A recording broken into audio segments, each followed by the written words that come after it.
Let stillness pave your path to victory. Stillness is what aims the archer's arrow. It inspires new ideas.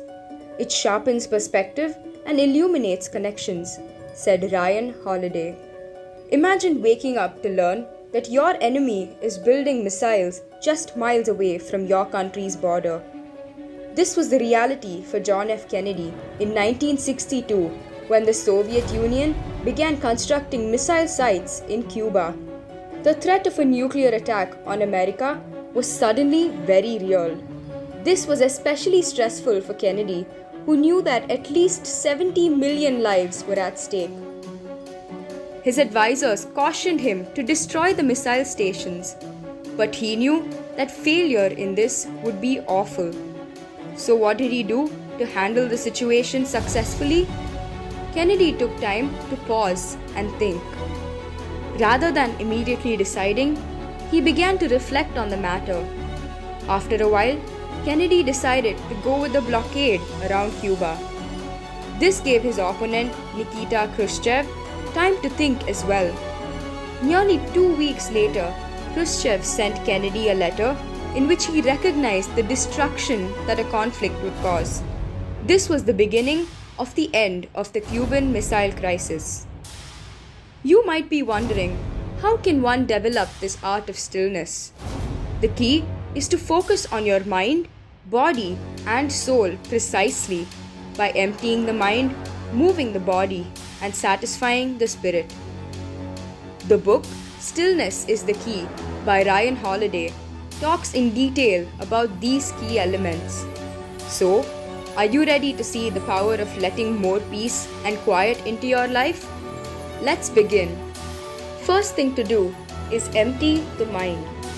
The Bhagavad Gita says, "The mind is restless, Krishna, hard to train. To master the mind seems as difficult as to master the mighty winds. When the mind is clean and clear, incredible things happen." JFK's stillness in these tough times saved millions of lives. His sound judgment under intense stress was a result of his stillness.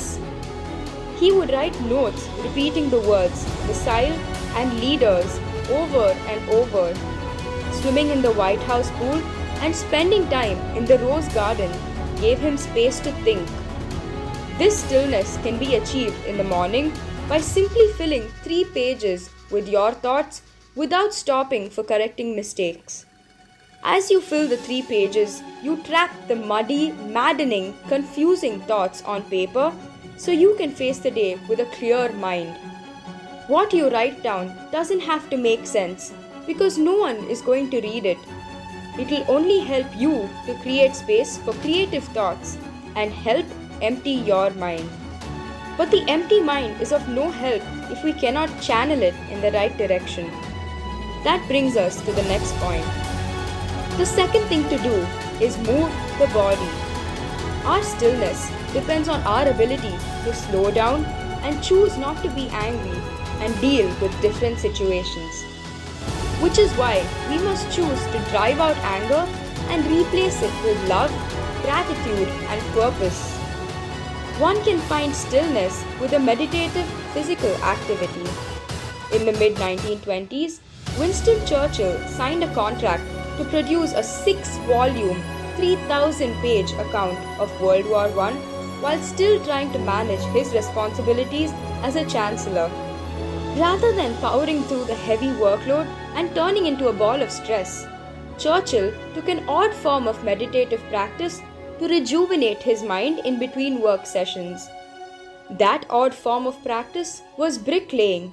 The slow process of mixing mortar and stacking bricks was perfect to keep his body busy and simultaneously allowing a still mind. Everyone has their own way of finding calmness that makes them feel better. It can be anything from doing yoga to going for a walk, or from playing outdoor games to running or anything.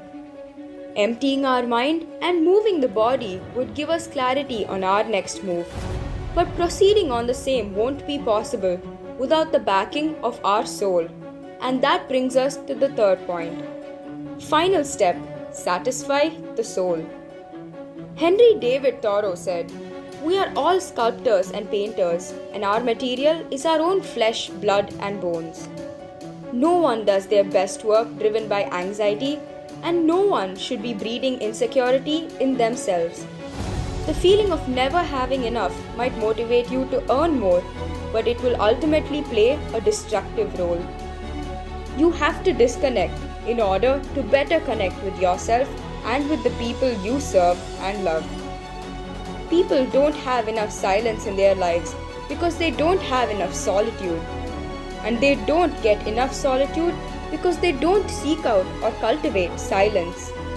It's a vicious cycle that prevents stillness and reflection and hinders good ideas. Rather than displaying strength, actions of peaceful solitude helped Kennedy resolve his potential tragedy. Similarly, when you take time to slow down after certain circumstances, you will find that clarity and calm helps you make better decisions. And that's why we take immense pride in sharing with you these ideas, because one day this could become the habit that changes your life.